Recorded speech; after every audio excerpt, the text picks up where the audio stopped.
The partnership of Renaldo Balkman and Justin Brownlee was a match made in heaven for San Miguel Alab Pilipinas in its run to a first-ever Asean Basketball League (ABL) title.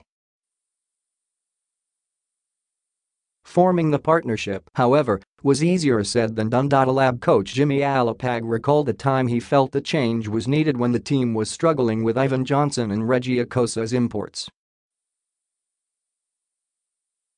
"We were sitting at 1-4, I think, at that time.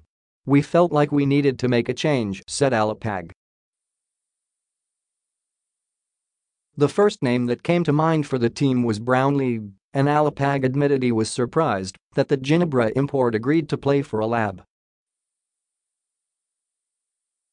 "To be honest, I couldn't believe that Justin said he will come play. He was the first to commit," said Alapag. At that time, Alab was already comfortable having Brownlee, a proven winner after with 2 Governor's Cup titles in the PBA for Ginebra under his belt, team up with Johnson for the rest of the season.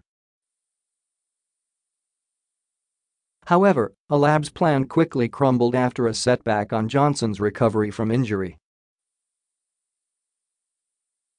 "I think Charlie died, and I got a call from Coach Chappie Calanta and Coach Jeff Mendoza, our strength and conditioning coach and PT. They found out that Ivan Johnson is going to miss an extended amount of time," said Alapag. "We had less than a week before our next game.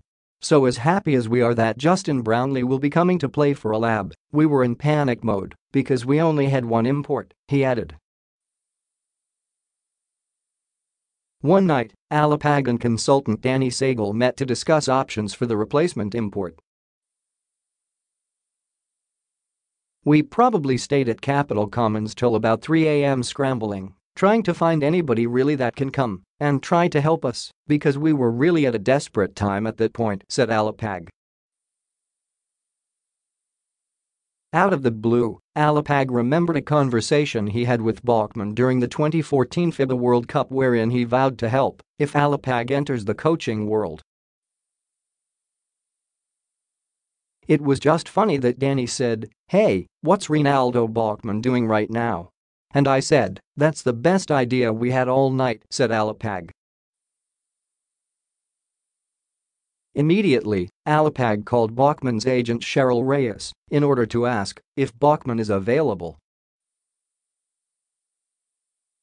"It just so happened that he was in the States and he was available. He was excited to come back to the Philippines," said Alapag. The rest, as they say, is history. After a slow start, Alab came through with a win streak that stretched to as long as 8 games. The Philippine side placed 3rd after the elimination round, beat Saigon in the quarterfinals, and stunned defending champion Hong Kong in the semifinals. Alab claimed the crown last week after beating Mono Vampire in 5 games with Balkman and Brownlee leading the way in the winner-take-all match that ended in a rout, 102-92. Brownlee said it was a pleasure playing with Balkman, a player he got to know beyond an import who previously had a bad rep because of his lifetime ban in the PBA for choking Petron teammate Arwin Santos in the 2013 PBA Commissioner's Cup. "I never played with him, but I remember seeing him play. I'm actually a fan of his game. I knew him, but I didn't know him personally," said Brownlee. "I know he had a bad rep before, but when you really get to know him, he really is a great guy. He is genuine, and he cares about his teammates. He plays with a lot of passion, and he cares about winning," said Brownlee. Alapag agreed. "I knew what happened was really an isolated incident. I think he showed during the stint his true character, not just his ability on the court, but also his love and passion for the game just like us Filipinos have," said Alapag.